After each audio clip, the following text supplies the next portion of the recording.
श्रीमाधवान्मयताम्बुधिपूर्णचन्द्रम् श्रीश्रीनिवासगुरुपर्यकृपार्थचक्रम् श्रीनव्यरङ्गयतिवर्यकृतात्मरक्षम् वन्दे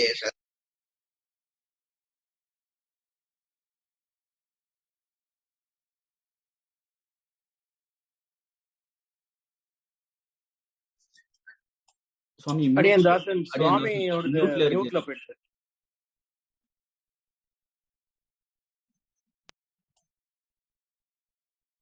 श्रीमद्वेदान्तरामानुजमुनिकरुणालब्धवेदान्तयुग्मम् श्रीमच्छिवासयोगीश्वरगुरुपतयोरर्पितस्वात्मभारम् श्रीमच्छ्रीरङ्गनाथात्वयं कृपया प्राप्तमोक्षाश्रमं तम् श्रीमद्वेदान्तरामानुजमुनिमपरं संश्रये देशिकेन्द्रम् जीवनं जगतां जीयत्किमप्यर्थम् स्वतन्त्रं सर्वतन्त्रेषु वेङ्कटेशाह्वयं महः प्रणामं लक्ष्मणमुनिः प्रतिगृह्णातु मामकम् प्रसादयति यत्सूक्तिः स्वादीनपदिकां श्रुतिम् अस्मत्परम्परायै नमः।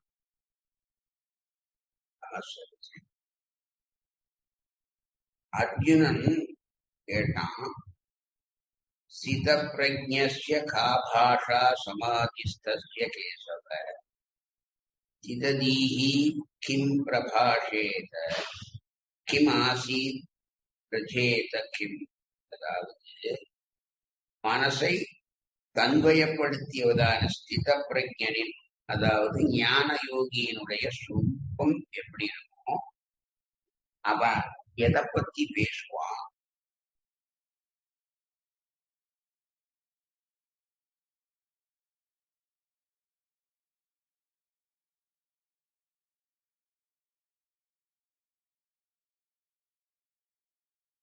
மியூட்ல டோட்டலா மியூட் பண்ணிரா. மனச தன்வசப்படுத்தி இருக்கிறவனான ஒரு ஸ்தித பிரஜனினுடைய ஸ்வரூபம் என்ன, அவன் எதையெல்லாம் பத்தி பேசுவான், எதையெல்லாம் நினைப்பான், என்னென்ன பண்ணுவான் அப்படின்னு எனக்கு தெளிவா சொல்லணும்னா அப்படின்னு கேட்டான். அதுக்கு பகவான் அழகா ரெண்டு இதை சொன்னார். ஏகேந்திரிய சஞ்ஞை ஒண்ணு, அதுக்கப்புறம் வெதிரேக சஞ்ஞைன்னு ஒண்ணு. இந்த ரெண்ட பத்தியும் ரொம்ப விசதமா சொன்னார். அதுக்கப்புறம் யதமான சஞ்ஞைன்னு ஒரு இத சொன்னார். அதுக்கப்புறம் நாலாவதாக இன்னும் நிலையும் சொன்னார். இப்படி கேட்ட உடனே அந்த வெதிரேக சஞ்ஞைய நம்ம ஆரம்பிச்சு போன இதுல டைம் இல்லாத யஹா சர்வத்ரா நபிஸ்நேஹா தத்தத் பிராப்ய சுப அசு ந அபிநந்ததி ந த்வேஷ்டி தஸ்ய பிரஜ்ஞா பிரதிஷ்டிதா. யஹா எவன் ஒருவன் சர்வத்ர எல்லா விஷயத்திலேயும் அனபிஸ்நேகா விசேஷ பற்று இல்லாமல் அத வேண்டா வெறுப்பாக, அதாவது உபேட்சையாயிருந்து தத்து அந்த சுபாசுபம் நன்மை அல்லது தீமையை பிராப்பிய நன்றாக தன் மனதளவிலே உணர்ந்து ந அபிநந்ததி அதை கொண்டாடுவதில்லையோ, ந துவேஷ்டி துவேஷப்படுவதில்லையோ, அப்படிப்பட்ட அவனுக்கு அவனுக்கு பிரஜ்ஞா பிரதிஷ்டிதாக ஸ்தித பிரஜை இருக்குன்னு தெரியும். ஒருத்தனுக்கு தகாத பல விஷயங்களிலே ஆசை இருக்கு. சினிமா பாக்குறதுல அளவற்ற ஆசை, ரேஸுக்கு போறதுல ஆசை, ஹோட்டலுக்கு போய் கண்ட ஆகாரத்தை சாப்பிடுறதுல ஆசை, இக்குவா சாப்பிடல அதை அடக்க முடியல. இப்படி மனுஷனுக்கு எத்தனையோ ஆசைகள். இந்த கீழ் சொன்னதான முதல் நிலையை, அதாவது அந்த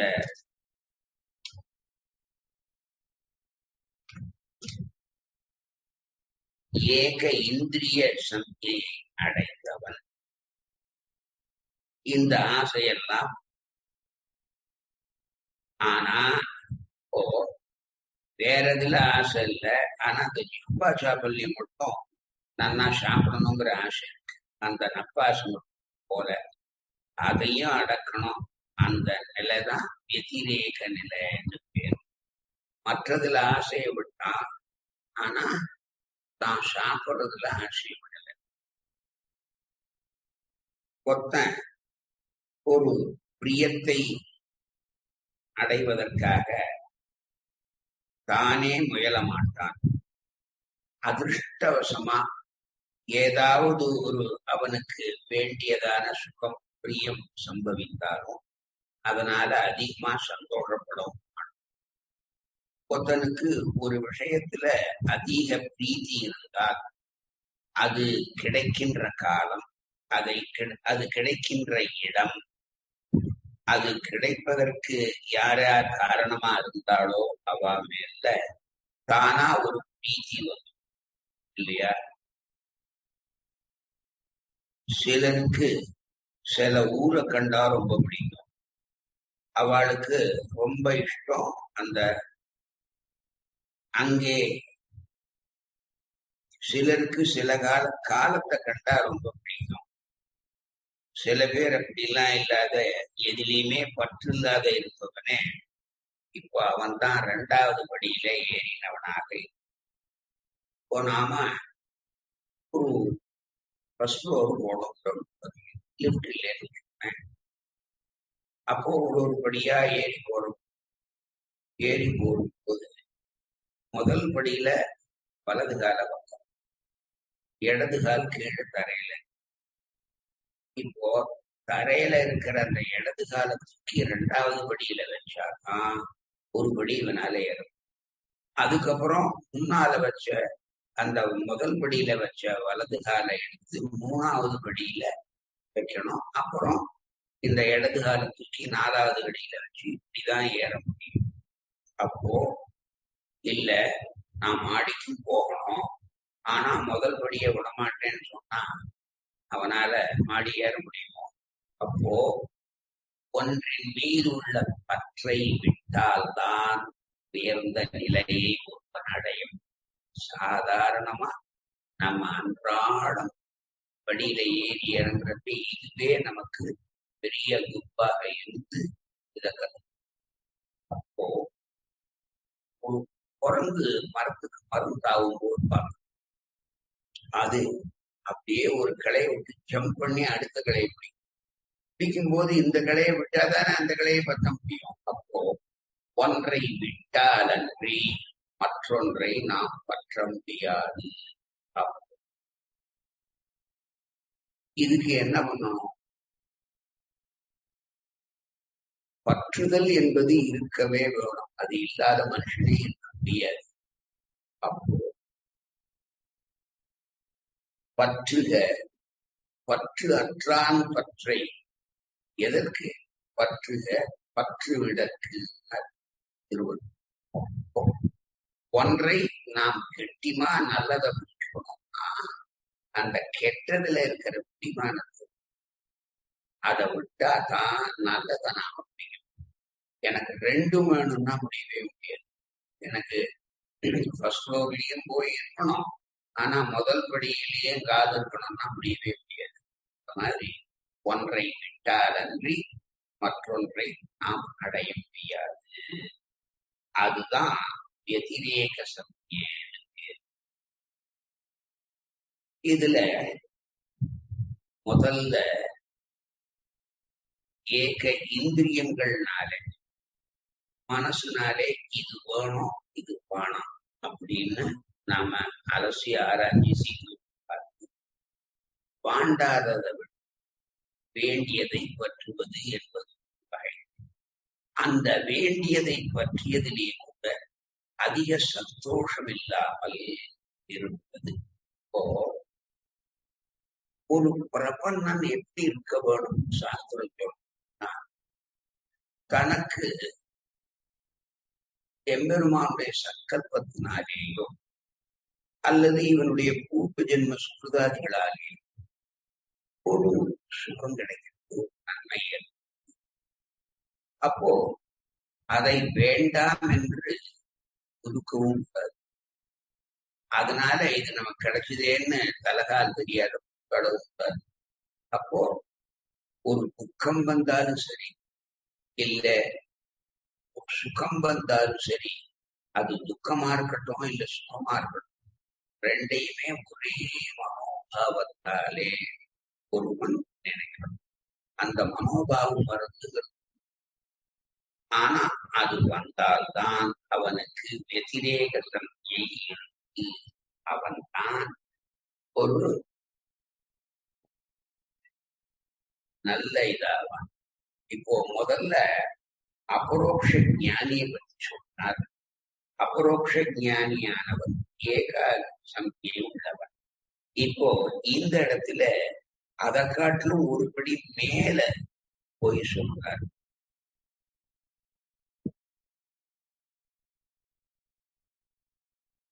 பகவத் சங்கல்பத்தினாலே ஏதாவது ஒரு அனிஷ்டம் அப்பிரியம் நேர்ந்தாலும் அதை அதிகமா ஐயோன்னு வருத்தப்பட மாட்டான், வெறுக்கவும் மாட்டான்.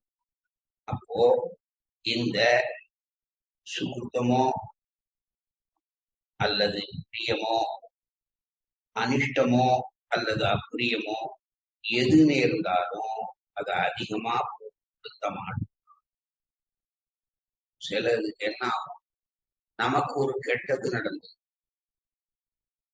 அந்த கெடுதலை பண்ணவன் யாருன்னு தெரிஞ்சுக்கிட்டோம், அவன் மேல நமக்கு நேச்சுரலா ஒரு வெறுப்பு, அவனை எதிரியா நினைப்போம் இல்லையா? அவன் நிம்மதியா இருக்கக்கூடாது.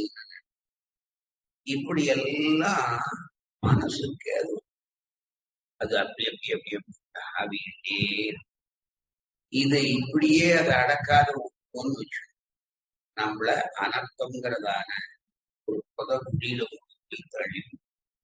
அதனால ஒரு விஷயத்திலே அதீதமான பற்றோ அல்லது வெறுப்பு, ரெண்டும் வெறுப்பும் கூடாது, பற்றும் கூடாது. அப்போ விருப்பு வெறுப்பற்ற நிலை இருக்கே, அதான் பற்றற்ற நிலை. இப்ப இது வேணும்னு நினைக்க கூடாது, இது வாண்டான்னு நினைக்க. இந்த ரெண்டும் இல்லாத நிலைமை இருக்கே, இதான் பற்றற்ற நிலை. இப்போ வாண்டான்னு நினைக்க கூடாது, வேணும்னு நினைக்க கூடாது.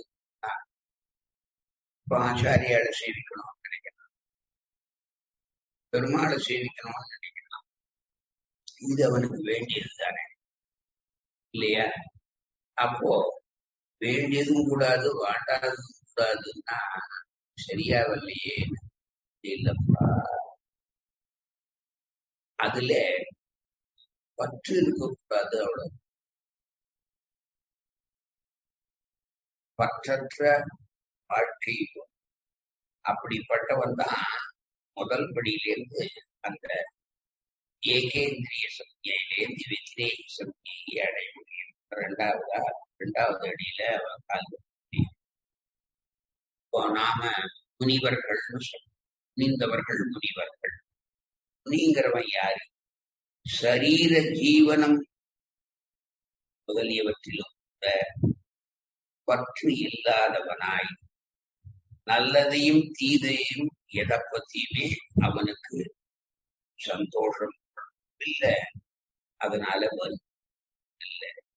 இப்படி சந்தோஷமும் வியசனமும் இல்லாதவனுக்கு விவேகம் அடியாக பிறந்ததான ஞானமானது நினை பெற்று நின்றால் அதை விவேக சம்ஞை சொல்லும். ஆதிசங்கர பகவத்பாதாள் இந்த ஸ்லோகத்துக்கு அர்த்தம் பண்ணார். மத்வாச்சார் எவன் ஒருவன் எல்லா சிற்றின்பங்களிலும் ஒரு பற்று அற்றவனாகவும் அதனாலே அந்த அந்த நல்லதையும் கெட்டதையும் அடைந்து சந்தோஷப்படுவதோ அல்லது வருத்தப்படுவதோ இல்லாமல் இருக்கிறானே, அவனுடைய அந்த அபரோக்ஷ ஞானமானது எப்பொழுதும் நிலைத்திருக்கும். இது இரண்டாவது. சிதப்பிரஞன் எப்படி இருக்குமா? முதல்ல ஏகேந்திரிய வேணும், அதுக்கப்புறம் எதிரேக சங்கியை வேணும், மூணாவதா யதமான சங்கியைங்கிறது. அப்புறம் பகவான் சொல்றார், யதா சம்ஹரதே ச அயம் கூர்மஹ அங்கானி இவ சர்வசஹ இந்திரியாணி இந்திரியார்த்தேப்யஹ தஸ்ய பிரஜ்ஞா பிரதிஷ்டிதான். அயம் இந்த ஆத்மஞானியானவன் யதா எப்பொழுது கூர்மஹா ஆமையானது அங்கானீவ தன் கால் முதலியானவற்றை இந்திரியாணி இந்திரியங்களை இந்திரிய அர்த்தேபியா அதன் விஷயங்களிலிருந்து சர்வசகா அத பார்ப்பது பேசுவது போன்ற எல்லா செயல்களுக்கு சம்ஹரதே அடக்கறானோ தஸ்ய அவனுக்கும் பிரஜா பிரதிஷ்டிதா அது அவன் ஸ்தித பிரஜன்னு சொல்லுவோம். இதுல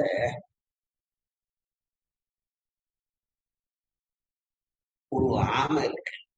அந்த ஆமை ஒரு கள்ளத்துக்கு பக்கத்துல போகும். அது பயத்தினால தன்னுடைய முகம் காலு கை எல்லாத்தையும் விட்டு அடைக்கும். அந்த ஓடு மட்டும்தான் தெரியும். அந்த மாதிரி எப்படி ஆமை பயத்தினால எல்லா இதையும் விட்டு அடக்கிக்கிறதோ அதே மாதிரி ஒரு ஸ்தித பிரஜனானவன் இந்திரியங்களை அடக்க தெரிந்தவனாக இருக்கு. அது எப்படி இருக்கணும்னா யுக்தேன இருக்கும். இப்போ ஒரு 98 வயசு கிழவன் எனக்கு பெண்ணாசை இல்லைன்னு சொன்னான்னா அந்த வயசுல அவனுக்கு இப்படி இருக்கு. அதனால அதே ஒரு 25 வயது வாலிபன் சொன்னான்னா அதுல அர்த்தம் இருக்கு இல்லையா? இவன் 98 வயசுக்காரன் சொன்னா அதுல ஏதாவது அர்த்தம். அந்த மாதிரி இதுல ஸ்தித பிரஜன்னா என்னன்னா தனக்கு எல்லா வசதியும் கிடைக்கும் மாதிரி கிடைக்கும்னால் கூட அதை விட்டு போறானே அவன் தான் ஸ்தித பிரஜன். கண்ணு காது நாக்கு இதெல்லாம் இந்திரியங்கள். அது ரூபம் சப்தம் ரசம் இப்படி அதனுடைய விஷயங்களை அது கிரகிக்கிறது. அந்த விஷயங்கள்லாம் அனுபவிக்கிறதுனால அந்த அனுபவத்தினாலே உண்டாகின்றதான எல்லா விதமான தோஷங்களையும் அலசி ஆராய்ச்சி அதை இன்னென்ன நல்லதுக்கு இல்லை இன்னென்ன கெட்டதற்குன்னு நினைச்சு பார்த்து அதுக்கப்புறம் ஜாகிரதையா பேசி வார்த்தை சொல்லி விளையாடுறதா இருக்கட்டும் பரிகசிப்பதா இப்படி எல்லா செயல்களிலும் இந்திரியங்களை விலக்கி ஆத்ம விஷயத்திலே மனத்தை எவனுடன் செலுத்துகிறானோ அவனே யதமான சங்கியை பெற்றவனாக ஆகிறான். இப்போ நான் சொன்ன மாதிரி 98 வயசு கிழவன் கிழத்தனத்திலே இந்திரியங்கள் விஷயங்களில் ஈடுபடாமல் அது நேச்சுரல். யௌவனத்திலும் ரோகாதிகளால் அந்த நிலை சில பேருக்கு ஏற்படலாம். இதெல்லாம் பிரயோஜனம் இல்லை. இந்திரியங்கள் விஷயங்களை அனுபவிப்பதற்கு யோக்கியதை உள்ளதான நிலையிலேயே அந்த இதுல இது தோஷம்னு நினைச்சு எவனுடன் அதை ஒதுக்குகிறானோ அவன்தான் ஆமையை போன்றான். எவன் இந்திரியங்களை மற்ற விஷயங்களிலிருந்து சிரமம் எப்போ முயல்கிறானோ அவனை முதல் படி ஏறினவன் ஏகேந்திரிய சக்தி உள்ளவன், இரண்டாவது விதிரேக சக்தி உள்ளவன், இரண்டாவது படி ஏறினவன். இந்த யதமான சக்தியை உள்ளவன் மூன்றாவது படியிலே ஏறுவதாக நாம் சொல்லலாம். இதுல அத்வைதி சொல்றார், ஆமையானது எப்படி பயத்தினாலே தன்னுடைய இந்திரியங்கள் எல்லாம் அடக்கிகளும், அந்த மாதிரி ஒருவன் ஞான நிஷ்டையை மேற்கொண்ட பிற்பாடு இந்த சகல விஷயங்களிலும் இந்திரியங்களை எப்பொழுதும் எவன் ஒருவன் கற்றுக்கொள்கிறானோ அப்பொழுது அவன் என நிலைத்த ஞானத்தை பெற்ற யதமான சக்தியை அடைந்தான் என்று மத்வாச்சாரிய தெய்வ பரமாசு எப்பொழுது கண் காது முதலிய இந்திரியங்கள் விஷயங்களை அடக்கி அந்த ரூபம் சப்தம் முதலானவைகள் ஒரு ஆமையானது தன்னுடைய உறுப்புகளை எப்படி சுருக்கிக் கொள்கிறதோ அதை போல தன்னுடைய மனசையும் கண்ணையும் இதையும் அந்த விஷயங்கள்லேருந்து திருப்பி எவனுக்கு கொண்டானோ அவன் அபரோக்ஷ ஞானம் உடையவன். அப்போ அந்த அபரோக்ஷ ஞானி அந்த மூன்றாவதிலே அவனுக்கு நிலைத்திருக்கும். அதுக்கப்புறம் கிருஷ்ணன் சொன்னாரப்பா, இதுவரைக்கும் தான் சொன்னேன், ஞான நிஷ்டையிலே 4 அவஸ்தைகள் இருக்கு, 4 படிகள் இருக்கு. அதிலே முதல் படி இப்போ சொன்னதான அந்த யதமான சத்தியம், 2வது நிலை எதிரேக சத்தியம், 3வது ஏகேந்திர சத்தியம், 4வதா ஒண்ணு சொல்ல போறேன், அது நல்லா கேட்போம். அது அவஸ்தாவசீகாரம் பேர். இதுல மேலுள்ளது 3 உள்ளதுனாலே அது நிஷ்பன்னமாகிறது. வசீகாரம் என்ற 4வது நிலையே ஞான நிஷ்டையுடைய ஒரு பராகாஷ்டையான மிக உயர்ந்ததான முதிர்ந்ததான நிலையாக உள்ளது. இப்போ இந்த யதமான சக்திக்கும் அதுக்கப்புறம் 4வதா சொல்றதான அவஸ்தாவசீகார நிலைக்கும் என்ன வித்தியாசம் தெரியும்? இந்த ஏகேந்திரிய சந்திங்கிற அந்த ஸ்டேஜ்ல மனசு ஆத்மா தவிர மற்ற விஷயங்கள்ல ஈடுபடாமல், அதாவது ஆத்மாவை பத்தி தான் நினைக்கும், இத்தர விஷயங்களை பத்தி நினைக்காது. அது ஏகேந்திரிய சந்திய. ஆனா இப்போ சாம்பல் மூடி இருக்கிற நெருப்பு, உள்ளுக்குள்ள நெருப்பு கணிஞ்சிருக்கும், ஆனா வெளியில நல்லா சாம்பல் பூத்துரும். அது சாம்பல் போய் கைய வச்சா இல்லையா? இந்த மாதிரி அந்த நீரு பூத்த நெருப்பு மாதிரி உள்ளுக்குள்ள கொஞ்சம் இத்தர விஷயங்களை பற்றிய வாசனை இருக்கு. ஒரு சிறு பொறியானது மிக பெரிதாகி எல்லாவற்றையும் அழிப்பதை போல இந்த வாசனை இருக்க, இது மற்ற விஷயங்கள்ல அதிகமான ஆசையை பண்ணி அவன் புத்திய கெடுக்கும், அவனுக்கு அர்த்தத்தை விளைவிக்கும். அந்த சமயத்தில் ஒரு புருஷனையே வெறுக்கும் பெண்ணுக்கு அழகிய யுவாவை அடிக்கடி காண்பித்து அவனிடத்திலே ஈடுபாடு வரும்படி செய்வது போலே இதர விஷயங்களிலே மனம் செல்ல முயலும் போதெல்லாம் பரம யோக்கியமான ஆத்மாவை காட்டி மற்ற விஷயங்களை மறக்கும்படியாக செய்து ஆத்மாவை பற்றியே அந்த மனசானது பற்றும்படியாக நாம் தான் பண்ணோம். இப்போ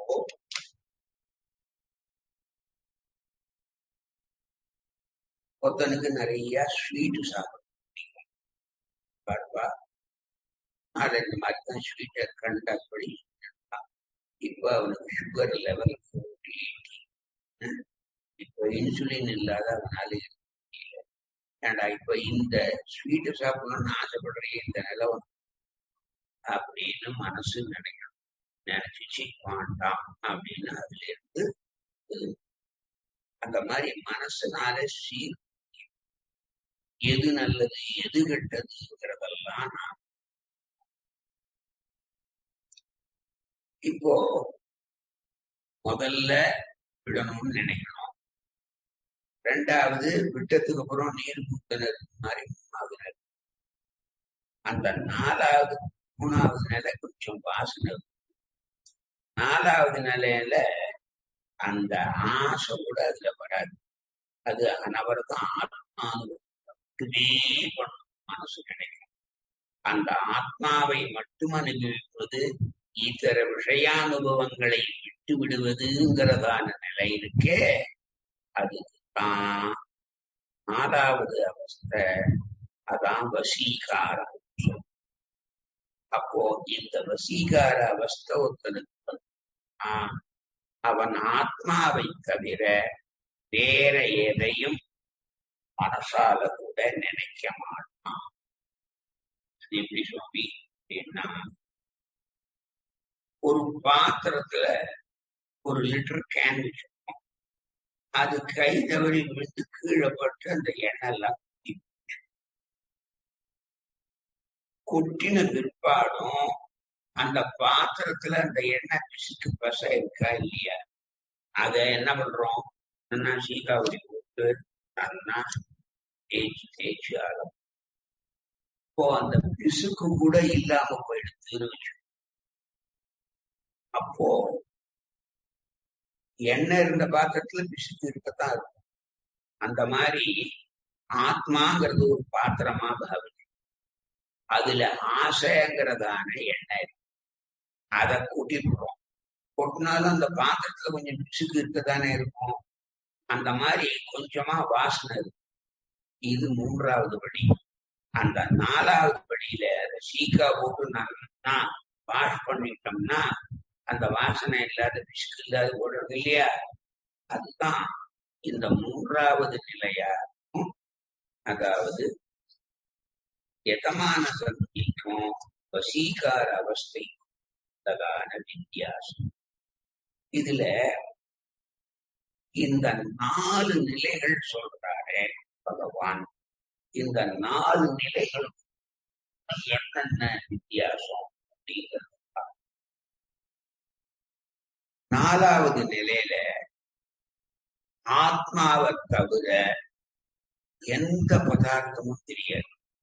எதை பார்த்தாலும் அதுல அதனுடைய அந்தராத்மாவா இருக்கு பகவானுடைய சூப்பம் தான் நமக்கு தெரியும். எல்லாமே ஆத்மாவா தெரியும். அதுல இது ஸ்ரீயா குழந்தையா வாழ்ந்து தெரியாது. அந்த மாதிரியான அந்த ஆகர்ஷ பதார்த்தங்கள் எல்லாம் அந்த காமங்கள்லாம் அவனை விட்டு அதிருப்தியா போயிடுவான். அது இருந்தா கூட இவனை எந்த விதத்திலையும் அது பாதிக்காது. ஏன்னா எல்லா இடத்துலயும் ஆத்மாவையே தேடுவனாக அது பார்ப்பவனாக. இந்த 4வது நிலை அது சுகர் படி. ஸ்ரீமத் பாகவதத்துல அதாவது நல்ல இளவயது பெண்கள் ஆடை இல்லாமல் நதியில குளத்துல குளிச்சுட்டாரு. அப்போ 25 வயது யுவாவான சுகர் எப்படி இருப்பாரு தெரியும். அவர் அவதூதர் அப்படின்னா திகம்பரன்.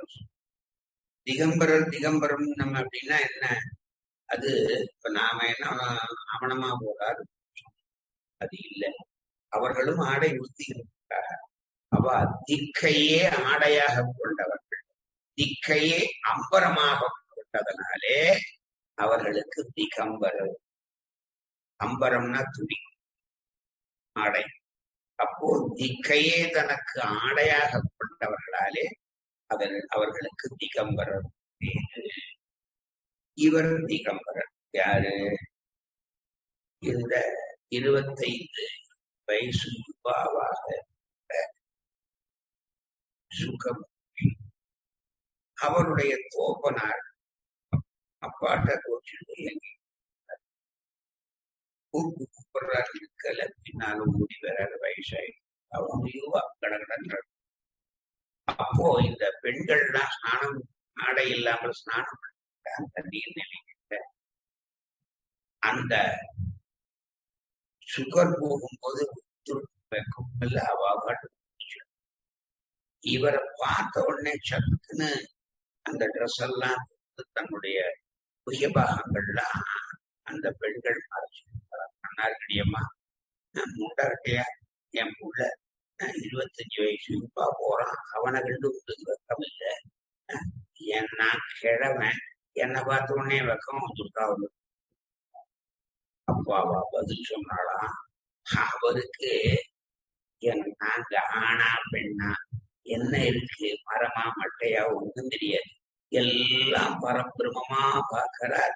அந்த பரத்துவத்தை தேடியே போயிட்டு இருக்கார் அவர். அந்த 4வது இருக்கிறவர் நீர் முதல் நிலையே தாண்டாதவர். ஏன்னா நாங்க பெண்கள் ஆடை இல்லாமல் குளிக்கிறோங்கிறதெல்லாம் உங்களுக்கு தெரியறதே, அதனாலதான் இந்த கேள்வி கேட்கிறேன். அவர் எங்கே, நீங்க எங்கேன்னாராம். வெக்கத்துல தலை குடிஞ்சுக்கிட்டாராம். வியாசர், வியாசருக்கே அந்த கத்தின்னா நாம தான் என்ன.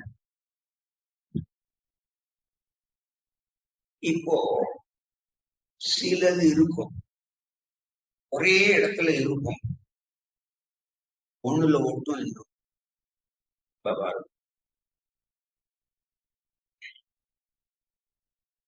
மார்கழி மாசம் 27ஆம் தேதி கூடாரை வச்சிருப்பாங்க. நிஜமாவே முழங்கை வழிவார நெய்ய நிறைய கொட்டி பண்ணிருக்கார். நெய்யை விட்டுட்டு பண்ணல, நெய் விட்ட சக்கரை பொங்கல் இல்ல அது, அது நெய்ய நிறைய விட்டு பண்ணினதான சக்கரை. வாயின உடனே அப்படியே கையில நெய் போட்டு அதை சாப்பிட்ட உடனே கையில ஊட்டி, உள்ள கையில ஊட்டி, விரல்ல கட்டுறோம். உடனே என்ன பண்றோம், சோப்போ ஏதோ சொல்லினா யாராவது நாக்குல விட்டு தோணும்.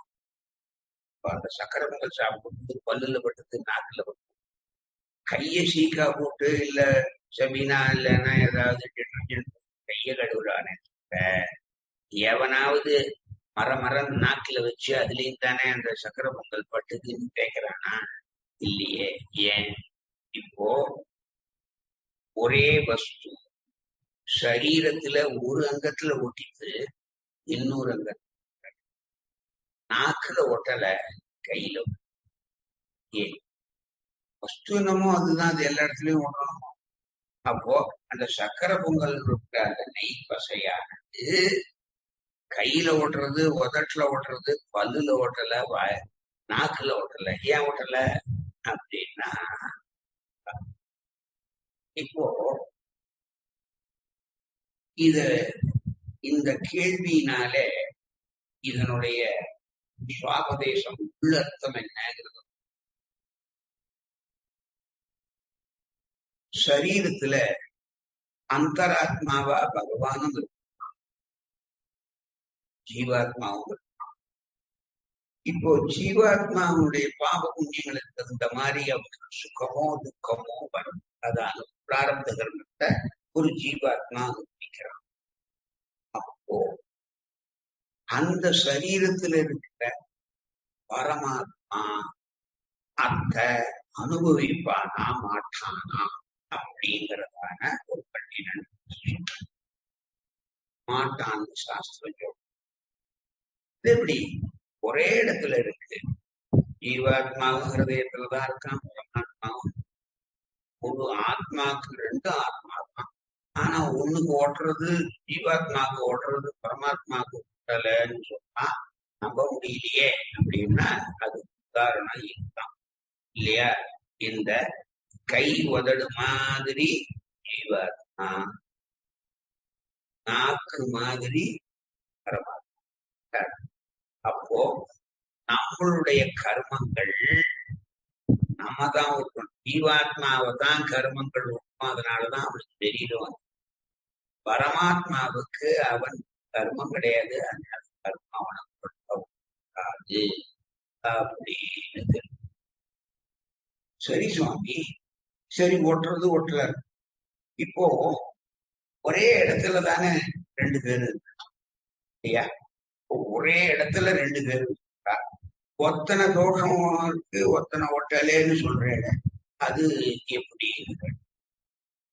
அதுக்கு சாஸ்திரம் என்னென்னமோ சொல்றது. அடியேன் அதை தற்கால ரீதியில சொன்னா புரிஞ்சுக்க முடியும். அதனால அப்படி சொல்றேன். ஆளுமை ஒரு கொலை குற்றம் செய்தவன் ஆயுள் தண்டனை பெற்று அங்கே அந்த ரிகரஸ் இம்ப்ரெஸ்மெண்ட் செல்லுல என்ன 6க்கு 3 கொட்டடி, அதுலதான் அவங்க எல்லாமே கொட்டடிச்சு. அவன் எங்க இருக்கான்? ஜெயில, சென்ட்ரல் ஜெயில. இப்போ இன்னொருத்தன், அதாவது இந்த ஐடிஎஃப் பிரிசன் சொல்றாரு, டிஜிபிஎஃப் ஃபார் பிரிசன்ஸ், அவன் இதுல பந்தோபஸ்தெல்லாம் எப்படி இருக்கு, கைதிகள் எல்லாம் நல்ல உணவு உடைகள் இதெல்லாம் இன்ஸ்பெக்ட் பண்றதுக்காக அந்த சென்ட்ரல் ஜெயில். அந்த சமயத்துல இந்த கன்விக்டனுடைய ஒய்ஃப நாமளையா எங்கன்னு கேட்டா சென்ட்ரல் ஜெயில இருக்கான். அந்த டிஜிபி இருக்கான அவனுடைய ஆம்பியால உங்க ஆம்பியா எங்க போயிருக்கான்? சென்ட்ரல் ஜெயில. சென்ட்ரல் ஜெயில இருக்கான். ரெண்டு பேருமே சென்ட்ரல் ஜெயில தான் இருக்காங்க இல்லையா? இப்போ ஜீவாத்மா தாம் பண்ண பாபத்துக்கு தண்டனைய அனுபவிச்சுட்டு இந்த சரீரம்ங்கிறதான ஜெயில இருக்கு, சிறையில இருக்கு. அந்த ஜீவாத்மா ஒழுங்கா செயல்படுத்தா நம்ம அடைய முடியாது. ஏதாவது பிரயத்னப்படுத்தா ஆகிறதுக்காக, இன்ஸ்பெக்ட் பண்றதுக்காக பரமாத்மாவும் அங்க. எப்படி அந்த டிஜிபி இந்த கன்விக்டும் ரெண்டு பேரும் அதே ஜெயில இருக்காளோ, அதே மாதிரி இந்த சரீரம்ங்கிறதான சிறையில ஜெயில ஜீவாத்மா பரமாத்மா ரெண்டு இருக்கு. இப்போ அதனால ஒண்ணுல ஒண்ணு இந்த ஜீவாத்மாவுக்கு தான் பாப புண்ணியம் ஒட்டுமே தவிர பரமாத்மாவுக்கு சரி ஒட்டுறது ஒட்டல. அதை பத்தி நமக்கு என்ன விசாரம்னா இல்லை. இப்போ போறோம், கல்லுல இடிச்சோம். கல்லுல இடிச்சதுக்கு அப்புறம் அது வலிக்கும். இந்த வலியை சரீரத்துக்கு அறிவு கிடையாது, அதனால அது வலியை உணர முடியாது, அனுபவம் கிடையாது. சுகமோ துக்கமோ சரீரத்துக்கு கிடையாது, ஆத்மா. அப்போ அந்த ஆத்மா அந்த வலியை உணர்கிறது. அங்க உள்ள இருக்கிற பரமாத்மாவுக்கு வலிக்குமா வலிக்காதா அப்படின்னு அவனுக்கு வலிக்காது சாஸ்திரம்.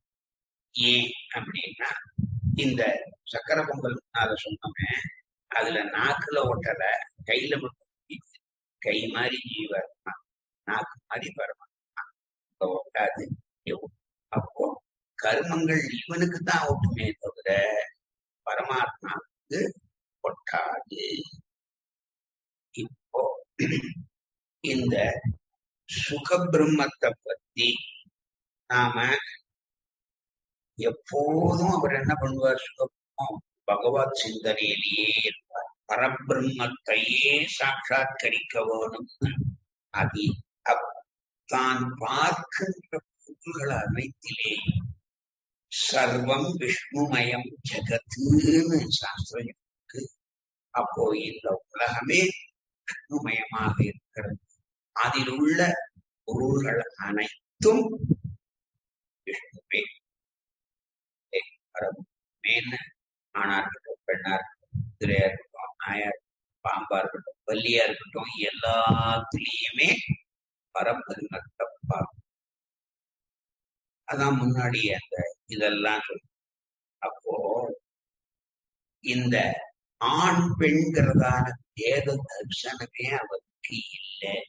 அதைத்தான முன்னால பார்க்கணும்.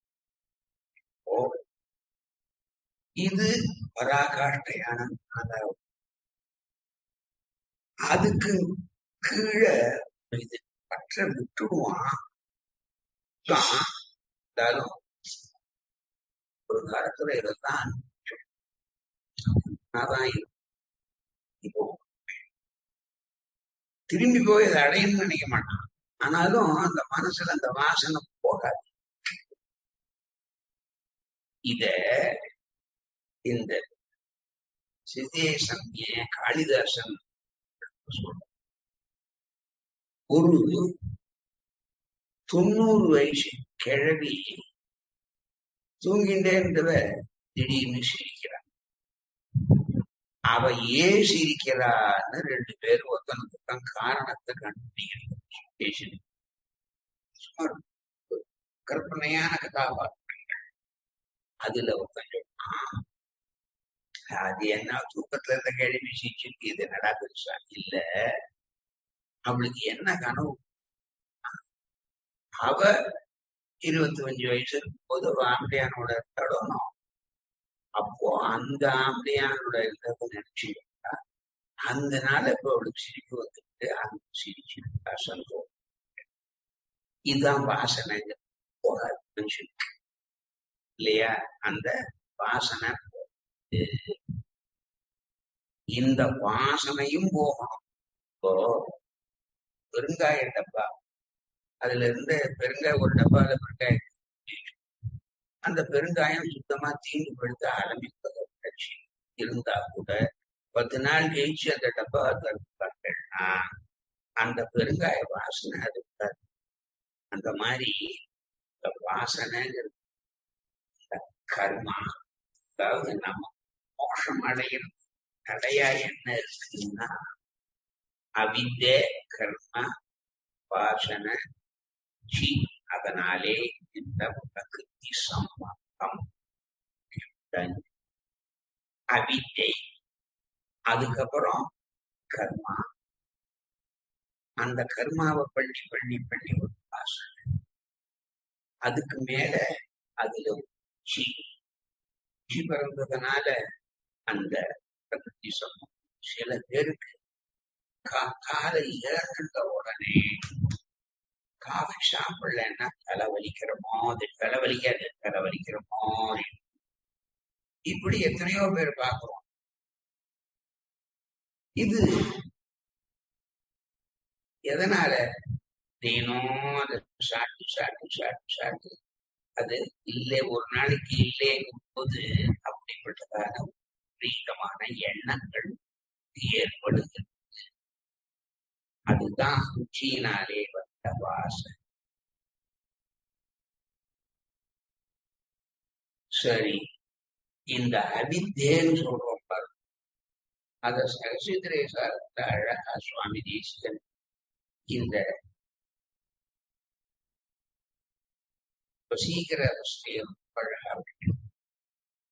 அதாவது வசீகர அவஸ்தைன்னு பேர் சொல்ற அவித்யை. இது என்னன்னா சரீரமே ஆத்மான்னு 32 அடி துறவு தத்துவார் 1ஆம் அடியிலும் 30ஆம் அடியிலும் விழுவதில் வாசி இல்லாதாங்கிறது அந்த பக்தி. இவனுக்கு என்ன வருது? முதலடிக்கு சரீரமே ஆத்மான்னு நினைக்கிறான். ஆத்மாவை பத்தி கவலைப்படுவான். அவன் சரீரத்தை கண்ணாடி ஆல்ரெடி இப்படி வாரிக்கலாமா, அப்படி வாரிக்கலாமா, இந்த ட்ரெஸ் போட்டுக்கலாமா, அந்த ட்ரெஸ் போட்டுக்கலாமா, ஹேர் இப்படி பண்ணலாமா, அப்படி பண்ணலாமா, இதையே அவனுக்கு. அப்போ வாடினேன் வாடி வருந்தினேங்கிறதான பெரிய திருமொழி முதல் பாசுரத்துக்கு வியாக்கியானம் பண்ணவதான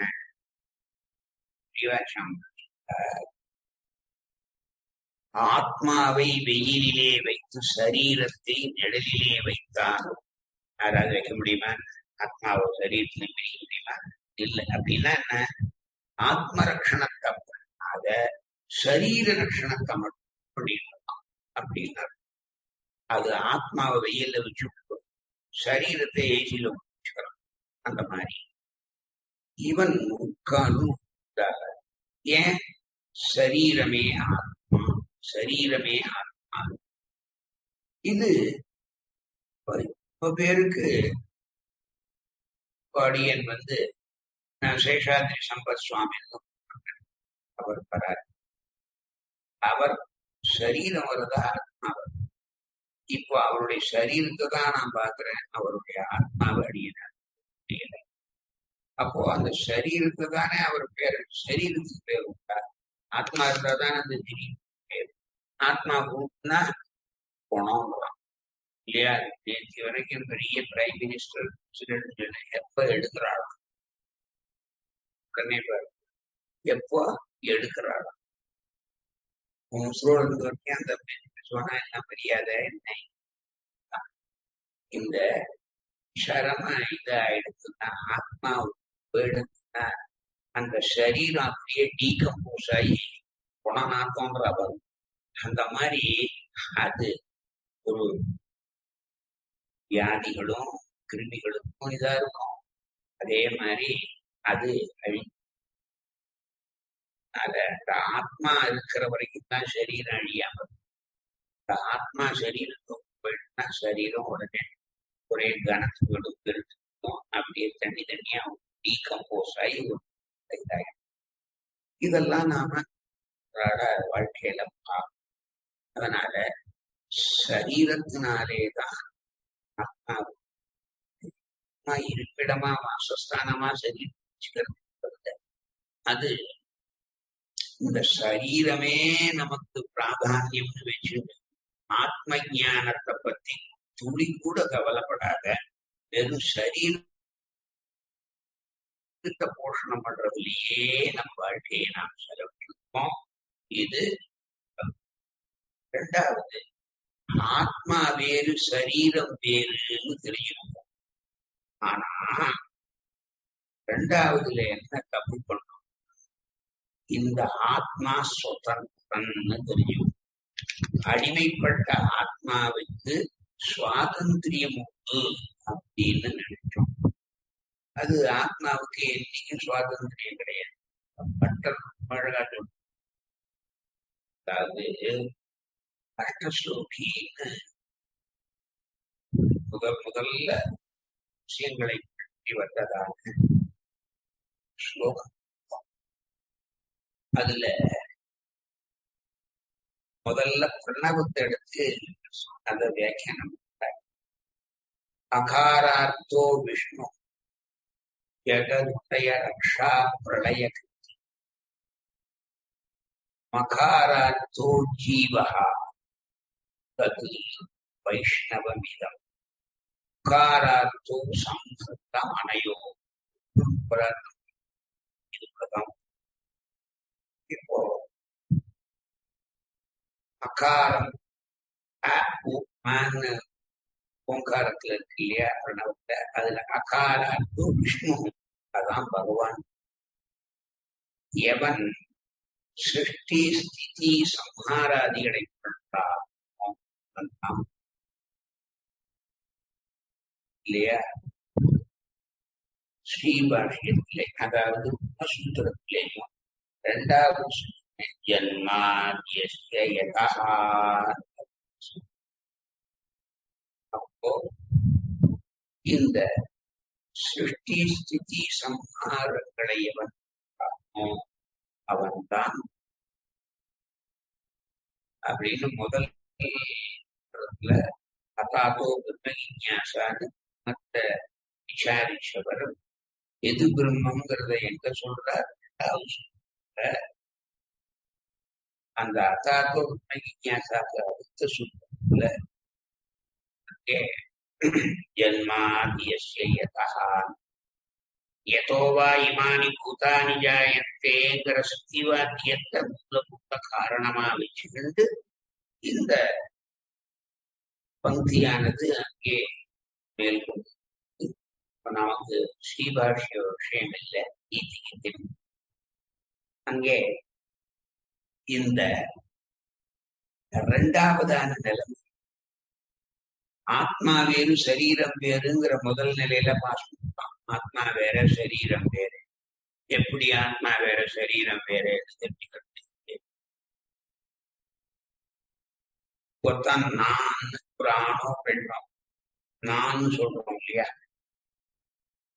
பேச ஆரம்பிச்சேன்னையும் நான் தான். அந்த 2 வயசும் வயசுல அப்போ நான் தான்.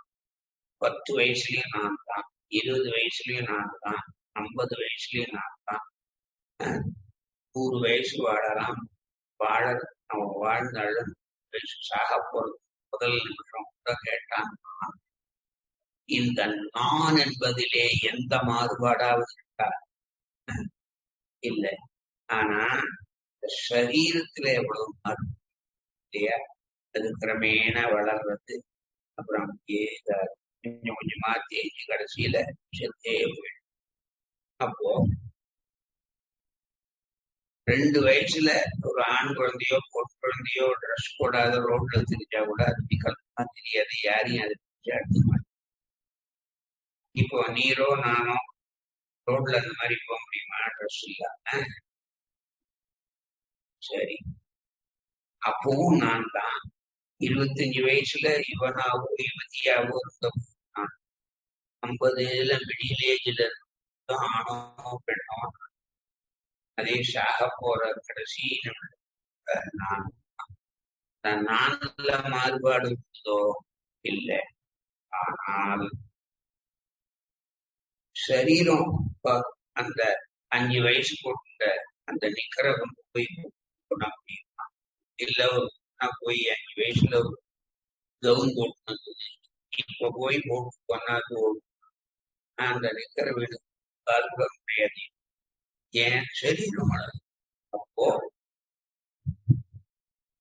ஆத்மா என்னைக்கும் அப்படியே அந்த நான் அப்படியே இருக்கும். சரீரம் கொஞ்சம் கொஞ்சம் கொஞ்சமா மாறுபாட்டை கிடைச்சிட்டு கடைசியிலே இல்லாதே. அப்ப எது நிரந்தரம்? ஆத்மா. அப்போ நான் என்பது சரீரம் அல்ல, நான் என்பது ஆத்மா. அது தெரிஞ்சுக்கிறோமா? அப்போ சரீரம் வேறு ஆத்மா வேறுங்கிற ஞானம் நமக்கு இப்போ சரி. இந்த சரீரம் எப்பொழுதும் அடிமைப்பட்டது. சுவாதந்திரியம் இல்ல, பாரதந்திரியம் தான் இருக்கு. இந்தியாவுக்கு வேணா 1947 ஆகஸ்ட் 15 மிட் நைட்ல சுதந்திரம் கிடைச்சிருக்கு.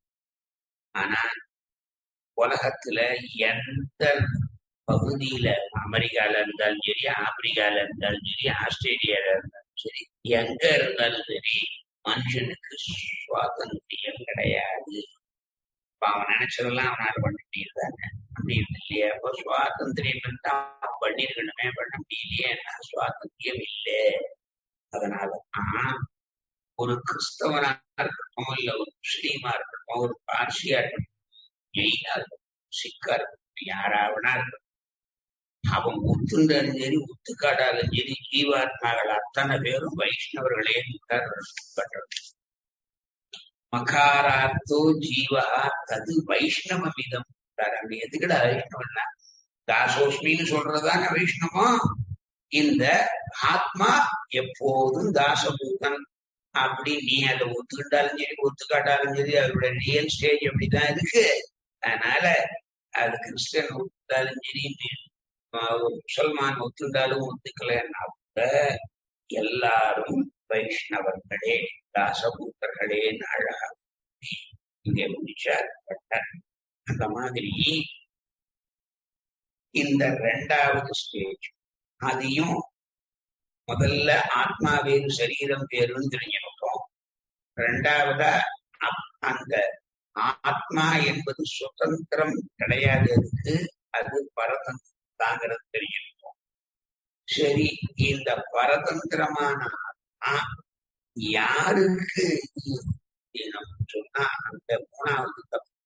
இது சிவபெருமான தெய்வமா வச்சிருந்தா, இல்ல ஏதோ சாய வேட்டி கட்டிட்டா ஐயோ அப்பான்னு அவர்தான் இருக்கேன்லாம். இதெல்லாம் என்ன? இது அப்போ 2ல பாஸ் பண்ணியாச்சு. இதெல்லாம் ஒரு மயக்கம், பிராந்தி தான். சம்ஸ்கிருத பதத்துல தேகாத்ம பிராந்தி, சுதந்திர பிராந்தி, ஆன்ய அருள சேஷத்துவ பிராந்தி. எப்படி பிராந்தி குடிச்சா மயக்கம் வருதோ அந்த மாதிரி இந்த மயக்கம் தான். ஆத்மா வேறு சரீரம் வேறு தெரிஞ்சுக்காத, சரீரமே ஆத்மான்னு நினைச்சான்னா அது மயக்கம். முதல் படி. ரெண்டாவது அதை தாண்டிட்டான். ஆனா சரீரம் வேறு ஆத்மா வேறு தெரிஞ்சிடவன் இந்த சரீரம் சுதந்திரமானதுன்னு தப்பா புரிஞ்சுட்டா அவன் ரெண்டாவது. அதுக்கு மேல மூணாவதுல இருக்கு. சரீரம் வேறு ஆத்மா வேறு. சரீரம் சுதந்திரம் கிடையாது, அது பரதந்திரம் தான் தெரிஞ்சுட்டு. ஆனா அப்படி பரதந்திரம் அந்த ஆத்மா அது சிவனுக்கு அடிமைப்பட்டது இல்ல அந்நிய சுத்திர தெய்வங்களுக்கு அடிமைப்பட்டதுன்னு நினைச்சான்னா அவன் வாழல. இதான் 32 அடி உறவு தத்துவார் 1ஆம் அடியிலும் 30ஆம் அடியிலும் விடுதலே வாசி இல்லாத. இப்போ 32 அடி கிணத்தை தாண்டும். எனக்கெல்லாம் ஒண்ணும் தெரியாதுப்பா, என்னால தாண்ட முடியாதுன்னு ஒரு அடியிலே விடலாம். அதான் தேகாத்ம பிராந்தி. அவனும் அந்த கணத்துல வந்துச்சா இல்ல நான் தாண்டிப்பேன் ஓடி அந்த 2வது லெவல் தானே தேகாத்ம பிராந்தியிலே தப்பிச்சு. அதுக்கப்புறம் சுதந்திர பிராந்தியில மாட்டிக்கிட்டானே அவன் 15 அடி தாண்டினான். அவனும் கிணத்துக்குள்ள விழுந்துட்டான். 32 அடி கிணறு. ஏன் 30ஆம் அடியில் விடுதலை வாசி இல்லாத போலேன்னா 31 அடினா கையை நீட்டினா அந்த விளிம்பு கிணத்தினுடைய விளிம்பு அது தூக்கி எப்படியே. அதனாலதான் கையை நீட்டினா அது மாட்டக்கூடாது. அதான் 30ஆம் அடியிலே தேசியம்.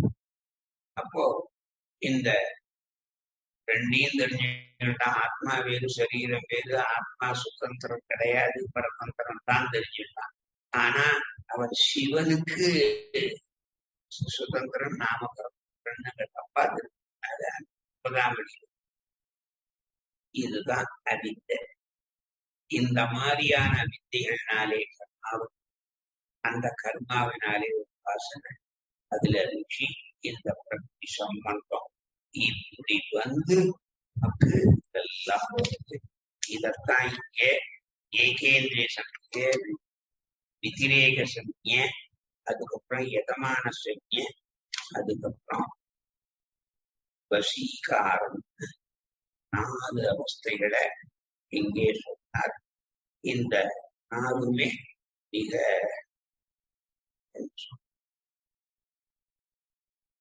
அவனுக்கு ஒரு மனுஷனுடைய 4 நிலைகள். இந்த 4 நிலைகள்ல விட்டேன்னு சொன்னா கூட நீர் மூத்த சாம்பல் நெருப்பா இருந்து அது அப்புறம் கனிஞ்சி பொறிகட்டுனா திரும்பியும் வாழணும். இப்படி அப்புறம் எண்ணெய் அந்த மாதிரி இப்படி. இதற்கு மேலே அர்ஜுனன் நேரடியான கேள்வி அதற்கு பதில் என்பதை இந்த ஞான நிஷ்டையினுடைய 4 வகையிலையும் அவ்வளவு கிடைச்சிருப்பான்னு இதெல்லாம் பத்தி மேலே உரைக்கு போறார் பகவான். அதை பொறுத்திருந்து நாளை அனுபவிக்கலாம்னு சொல்லி இப்போதைக்கு கட்டுகிறேன். கவிதார்கிய சிம்ஹாய கல்யாண குணசாரிணே ஸ்ரீமதே வெங்கடேசாய வேதாந்த குரவே நமः.